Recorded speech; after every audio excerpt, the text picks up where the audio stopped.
Hello दोस्तों, मैं आकाश गर्ग स्वागत करता हूं आप सभी का इस वीडियो में। और मैं आज आप सभी को एलआईसी के एक नए टर्म इंश्योरेंस प्लान युवा टर्म इंश्योरेंस प्लान के बारे में बताने वाला हूं, जिसका प्लान नंबर है 875। तो यहां पर जो ये एलआईसी का टर्म प्लान है युवा टर्म प्लान, तो इसमें आपको सिर्फ और सिर्फ रिस्क कवर का बेनिफिट मिलता है। यानी कि इसमें आपको कोई भी सेविंग का बेनिफिट नहीं मिलता है। अगर आप कोई सेविंग प्लान लेना चाहते हैं तो आप एलआईसी के एंडोमेंट्स प्लान ले सकते हैं। टर्म इंश्योरेंस प्लान की खास बात ये होती है कि इसमें आप कम प्रीमियम पे करके ज़्यादा इंश्योरेंस कवर ले सकते हैं और आप अपनी फैमिली को सिक्योर कर सकते हैं। इस प्लान की खास बात ये है कि इस प्लान में जो प्रीमियम है वो काफ़ी कम रखा गया है। दूसरी खास बात इसमें यह है कि इसमें आपको 3 पेमेंट के ऑप्शन दिए गए हैं, ताकि जो भी आप पेमेंट का ऑप्शन चूज करना चाहे उसके अकॉर्डिंग इस पॉलिसी के प्रीमियम की पेमेंट कर सकें। इसमें आपको सिंगल प्रीमियम पेमेंट का ऑप्शन मिल जाता है, रेगुलर प्रीमियम पेमेंट का ऑप्शन मिल जाता है और साथ ही साथ लिमिटेड प्रीमियम पेमेंट का भी ऑप्शन मिल जाता है। इसके अलावा यहाँ पर आप हाई सम एश्योर्ड अमाउंट का बीमा लेते हैं तो आपको डिस्काउंट भी इसमें मिल जाता है।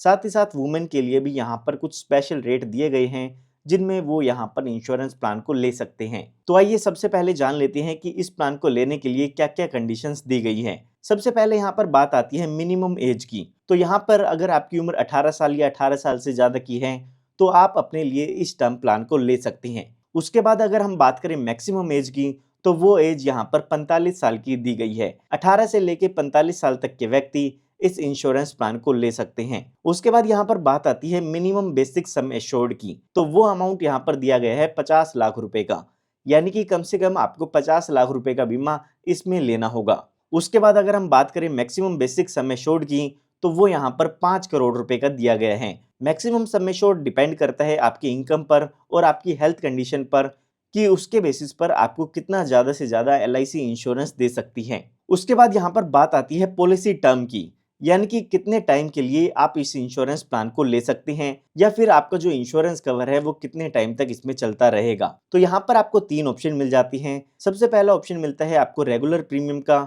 जिसमें जितने साल की भी आप पॉलिसी टर्म चूज करते हैं उतने साल ही पॉलिसी के प्रीमियम की पेमेंट करनी होगी। फॉर एग्जाम्पल आप 10 साल की पॉलिसी टर्म चूज करते हैं तो उसमें आपको 10 साल ही पॉलिसी के प्रीमियम की पेमेंट करनी होती है। उसके बाद यहाँ पर पॉलिसी टर्म जो दूसरा है वो है लिमिटेड प्रीमियम पेमेंट ऑप्शन, जिसमें आपको 2 ऑप्शन मिल जाते हैं। एक है 10 साल का और एक है 15 साल का। इसका मतलब ये है कि अगर आप 10 साल का ऑप्शन चूज करते हैं तो आपको पहले 10 साल पॉलिसी के प्रीमियम की पेमेंट करनी होगी और उसके बाद प्रीमियम की पेमेंट नहीं करनी है। ठीक इसी तरह से अगर आप 15 साल का ऑप्शन चूज करते हैं तो आपको पहले 15 साल पॉलिसी के प्रीमियम की पेमेंट करनी होगी और उसके बाद आपको प्रीमियम की पेमेंट नहीं करनी है। तीसरा ऑप्शन है इसमें सिंगल प्रीमियम का, जिसमें आपको पॉलिसी लेते समय ही एक साथ पॉलिसी के प्रीमियम की पेमेंट करनी होगी और उसके बाद में कोई भी प्रीमियम की पेमेंट नहीं करनी है। तो यहाँ पर अगर आप रेगुलर प्रीमियम का ऑप्शन चूज करते हैं तो 15 साल से लेके 40 साल तक की पॉलिसी टर्म आप इसमें चूज कर सकते हैं। इसके अलावा अगर आप single premium payment option choose करते हैं तो उसमें आप 15 साल से लेके 40 साल तक का इंश्योरेंस कवर ले सकते हैं। इसके अलावा यहाँ पर अगर हम बात करें 10 साल के लिमिटेड प्रीमियम पेमेंट ऑप्शन की, तो उसमें आपको 15 साल से लेके 40 साल की पॉलिसी टर्म मिल जाती है। और अगर हम बात करें 15 साल के लिमिटेड प्रीमियम पेमेंट ऑप्शन की, तो उसमें हम कम से कम 20 साल के लिए ये पॉलिसी ले सकते हैं और ज़्यादा से ज़्यादा 40 साल तक ये इंश्योरेंस प्लान हम ले सकते हैं। तो उसके बाद यहाँ पर बात आती है मिनिमम प्रीमियम की। तो इस पॉलिसी को लेने के लिए यहाँ पर बताया गया है कि अगर ये प्लान आप लेना चाहते हैं तो कम से कम इतना आपको ईयरली प्रीमियम पे करना होगा। तो अगर आप regular premium payment option choose करते हैं तो आपका मिनिमम प्रीमियम 3000 रुपये का होना चाहिए और अगर आप limited premium payment option choose करते हैं तो उसमें भी मिनिमम 3000 रुपये का आपका प्रीमियम होना चाहिए। और अगर आप यहाँ पर सिंगल प्रीमियम पे करना चाहते हैं तो कम से कम आपका जो प्रीमियम है वो 30,000 रुपये का यहाँ पर होना चाहिए। आइए अब एक एग्जाम्पल की मदद से इस पूरे इंश्योरेंस प्लान को समझते हैं। तो एग्जाम्पल समझने के लिए हम मान लेते हैं कि आप जो बेसिक सम एश्योर्ड लेना चाहते हैं वो यहाँ पर 50 लाख रुपए का लेना चाहते हैं। इसका मतलब ये है कि जो आप बीमा लेना चाहते हैं या इंश्योरेंस कवर लेना चाहते हैं वो आप 50 लाख रुपए का चाहते हैं। उसके बाद यहाँ पर हम मान लेते हैं कि जो आपकी एज है वो 30 साल की है और आप अपने लिए ये इंश्योरेंस प्लान लेना चाहते हैं। और जो यहाँ पर हमारी पॉलिसी टर्म होगी वो हम मान के चलते हैं कि आप 20 साल के लिए इंश्योरेंस कवर लेना चाहते हैं, यानी कि 20 साल तक आपका जो इंश्योरेंस कवर है वो चलता रहेगा। उसके बाद यहाँ पर पॉलिसी लेते समय हमें 2 ऑप्शन दिए जाएंगे, उन दोनों ही ऑप्शन में से हमें एक ऑप्शन चूज करना होगा। वहाँ पर आपसे पूछा जाता है कि आप डेथ बेनिफिट के रूप में लेवल सम एश्योर्ड लेना चाहते हैं या फिर इंक्रीजिंग सम एश्योर्ड लेना चाहते हैं। अगर हम बात करें लेवल सम एश्योर्ड की, तो उसमें जो भी आपका इंश्योरेंस कवर है वो वहाँ पर कांस्टेंट रहता है। यानी कि अगर आप आज 50 लाख रुपए की पॉलिसी लेते हैं तो 10 साल बाद भी वो पॉलिसी आपकी 50 लाख रुपए की ही रहेगी, या जो आपका सम एश्योर्ड है वो 50 लाख रुपए का ही रहेगा। लेकिन अगर हम बात करें इंक्रीजिंग सम एश्योर्ड में, तो जो भी आपका सम एश्योर्ड होगा या जो भी बीमे की राशि होगी वो लगातार उसमें बढ़ती रहेगी। यहाँ पर एलआईसी कहती है कि अगर आप इंक्रीजिंग सम एश्योर्ड लेते हैं तो 6th ईयर से हम जो आपका इंश्योरेंस का कवर है वो इंक्रीज इसमें कर देते हैं। यहाँ पर इंक्रीजिंग सम एश्योर्ड के ऑप्शन में पहले 5 साल तो जो आपका इंश्योरेंस कवर है वो आपके बेसिक सम एश्योर्ड के बराबर ही रहता है, लेकिन 6th ईयर से जो आपका बेसिक सम एश्योर्ड है वो हर साल 10% बढ़ता रहता है। 10% आपके बेसिक सम एश्योर्ड का यहाँ पर बढ़ता है। तो यहाँ पर जो 6th ईयर होगा उसमें आपका जो इंश्योरेंस कवर है वो बढ़ जाएगा। ठीक इसी तरह से जो 7th ईयर होगा उसमें भी आपका इंश्योरेंस कवर बढ़ता रहेगा, और ये जो आपका इंश्योरेंस कवर है वो 15th ईयर तक बढ़ता रहता है, या फिर जब तक डबल होता है तब तक ये आपका बढ़ता रहता है। आइए इसको एक एग्जांपल से समझते हैं। मान लेते हैं आपने जो बेसिक सम एश्योर्ड लिया है वो 1 करोड़ रुपए का लिया है, तो जब पॉलिसी का 6th ईयर होगा तो उस टाइम पर जो आपका सम एश्योर्ड होता है वो 1 करोड़ 10 लाख रुपए हो जाएगा, और अगर हम 7th ईयर में बात करें तो वो 1 करोड़ 20 लाख रुपए हो जाएगा। यानी कि जो आपके बेसिक सम एश्योर्ड का 10% है उतना अमाउंट इसमें इंक्रीज हो जाता है। और इसमें अगर हम 15th ईयर की बात करें तो उस टाइम पर ये जो आपका अमाउंट होगा वो 2 करोड़ रुपए का हो जाता है। यानी कि इसमें जो आपका इंश्योरेंस कवर है वो टाइम के साथ बढ़ता रहता है। तो ये टोटली आप पर डिपेंड करता है कि आप लेवल सम एश्योर्ड लेना चाहते हैं या फिर इंक्रीजिंग सम एश्योर्ड लेना चाहते हैं। अगर हम बात करें इंक्रीजिंग सम एश्योर्ड की, तो इसमें आपका सम एश्योर्ड टाइम के साथ इंक्रीज होता रहता है, तो आपको इसमें एक्स्ट्रा प्रीमियम या ज़्यादा प्रीमियम भी पे करना होता है। अभी एग्जाम्पल को समझने के लिए हम मान लेते हैं कि आप regular premium payment option choose करना चाहते हैं और साथ ही साथ उसमें लेवल सम एश्योर्ड का ऑप्शन चूज करना चाहते हैं।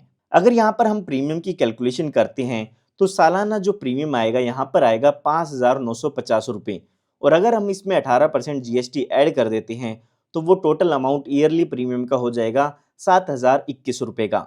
अगर आप इसका प्रीमियम देखना चाहते हैं तो इस पूरी टेबल को आप स्क्रीन पर देख सकते हैं, या आप हमारे टेलीग्राम ग्रुप में से इस प्रीमियम के चार्ट को डाउनलोड कर सकते हैं। टेलीग्राम ग्रुप का लिंक आपको इस वीडियो के डिस्क्रिप्शन बॉक्स में मिल जाएगा। इसके अलावा यहाँ पर अगर आप सिंगल प्रीमियम देखना चाहते हैं या लिमिटेड प्रीमियम देखना चाहते हैं तो वो भी आप इस वीडियो को पॉज करके स्क्रीन पर देख सकते हैं। आइए अब एग्जाम्पल को समझते हैं। तो यहाँ पर हमारे एग्जाम्पल के हिसाब से जो हमारी एज है वो 30 साल की हो चुकी है, तो आने वाले 20 सालों के लिए हमें इसमें प्रीमियम की पेमेंट करनी होगी, क्योंकि हमने यहाँ पर रेगुलर प्रीमियम पेमेंट का ऑप्शन चूज किया है। जैसे ही हमारे 20 साल पूरे हो जाएगी तो उस टाइम पर इस पॉलिसी की मैच्योरिटी हो जाती है, और मैच्योरिटी पर यहाँ पर आपको कुछ भी रिटर्न में नहीं मिलता है। मैंने आपको पहले भी बताया था कि ये एक टर्म इंश्योरेंस प्लान है, इसमें पॉलिसी होल्डर की डेथ होती है तो ही इसमें आपको बेनिफिट मिलते हैं या आपके नॉमिनी को बेनिफिट मिलते हैं। तो आइए आप जानते हैं कि इसमें क्या क्या डेथ बेनिफिट आपके नॉमिनी को मिल जाएगी। तो यहाँ पर पॉलिसी टर्म के दौरान कभी भी इस पॉलिसी होल्डर की डेथ होती है तो उस केस में इनके नॉमिनी को डेथ बेनिफिट मिलता है। डेथ बेनिफिट के टाइम पे हमारे रेगुलर ऑप्शन में 3 कैलकुलेशन की जाती हैं। इन तीनों ही कैलकुलेशन में से जो भी ज़्यादा अमाउंट आएगा वो आपके नॉमिनी को मिल जाता है। सबसे पहली कैलकुलेशन में यहाँ पर कहा गया है कि जो भी आपका एनुअल प्रीमियम होगा उसका 7 टाइम्स हमें करना होगा। तो हमारा एनुअल प्रीमियम है 5,950 रुपये, उसका 7 टाइम्स करते हैं तो 41,650 रुपये का अमाउंट ये हो जाता है। उसके बाद हमें दूसरी कैलकुलेशन करनी होगी जिसमें कहा गया है कि जो भी आपका टोटल प्रीमियम पेड है उसका 105% आपको करना होगा। तो इस कैलकुलेशन को करने के लिए हम मान लेते हैं कि जब पॉलिसी के 5 साल पूरे होते हैं तो उस टाइम पर इस पॉलिसी होल्डर की डेथ होती है। तो यहाँ पर हमने 5 साल में जो प्रीमियम पे किया है उसका हमें 105% करना होगा। तो 5 साल में हम प्रीमियम पे करेंगे 29,750 रुपये का, तो इसका 105% अमाउंट आपको देख लेना है। उसके बाद यहाँ पर जो तीसरी कैलकुलेशन है उसमें कहा गया है absolute amount to be paid on death. तो यहाँ पर हमने अपने एग्जाम्पल के हिसाब से लेवल सम एश्योर्ड चूज किया था, तो हमारा जो एब्सोल्यूट अमाउंट होगा वो हमारा बेसिक सम एश्योर्ड हो जाता है, जो कि यहाँ पर 50 लाख रुपए का है। तो इन तीनों में से अगर हम हायर अमाउंट देखते हैं तो वो यहाँ पर 50 लाख रुपए का हो जाता है। तो इसका मतलब ये है कि इस पॉलिसी होल्डर की अगर डेथ होती है तो इनके नॉमिनी को 50 लाख रुपए का अमाउंट मिल जाता है। ये जो हमने एग्जाम्पल समझा है वो रेगुलर प्रीमियम पेमेंट ऑप्शन में लेवल सम एश्योर्ड का समझा है। इसके अलावा अगर आप किसी और ऑप्शन को एग्जाम्पल की मदद से समझना चाहते हैं तो वो आप मुझे कमेंट में बता सकते हैं, उसके बारे में मैं जल्दी से जल्दी वीडियो लाने की कोशिश करूंगा। तो आइए अब जानते हैं कि इसमें आपको और क्या क्या बेनिफिट मिल जाते हैं। तो इसमें आपको सबसे पहले ग्रेस पीरियड का बेनिफिट मिल जाता है। तो यहाँ पर अगर आपने हाफ ईयरली या ईयरली पेमेंट ऑप्शन चूज किया है तो उसमें आपको 30 दिन का ग्रेस टाइम पीरियड मिल जाता है, जिसमें आप बिना किसी लेट फीस के अपने पॉलिसी के प्रीमियम की पेमेंट कर सकते हैं। उसके अलावा यहाँ पर आपको हाई सम एश्योर्ड रिबेट भी मिलता है। तो अगर आप ज्यादा बेसिक सम एश्योर्ड लेते हैं तो उसमें आपको कुछ परसेंटेज का डिस्काउंट मिल जाता है। ये परसेंटेज कितनी होती है उसकी टेबल आप स्क्रीन पर देख सकते हैं। इसके अलावा यहाँ पर आपको टैक्स बेनिफिट भी मिल जाता है। जो भी इस पॉलिसी में आप प्रीमियम की पेमेंट करते हैं उसका बेनिफिट आप इनकम टैक्स के 80C सेक्शन में ले सकते हैं। और साथ ही साथ अगर आपके नॉमिनी को यहाँ पर डेथ बेनिफिट मिलता है तो उसको भी इनकम टैक्स में एग्जम्प्ट रखा गया है। इनकम टैक्स की सेक्शन 1010D में जो भी उनको डेथ बेनिफिट मिलेगी वो इनकम टैक्स से यहाँ पर एग्जम्प्ट होते हैं। इस वीडियो में आगे बढ़ने से पहले मैं आपको बताना चाहूंगा कि अगर आप भी मेरी तरह white board animation video create करना चाहते हैं तो मैंने आप सभी के लिए एक कंप्लीट कोर्स बना दिया है, जिसमें मैंने आपको सिखाया है कि इस तरीके की वीडियो आप कैसे क्रिएट कर सकते हैं। उस कोर्स का लिंक आपको इस वीडियो के डिस्क्रिप्शन बॉक्स में मिल जाएगा, वहां से आप उसकी पूरी डिटेल चेक कर सकते हैं।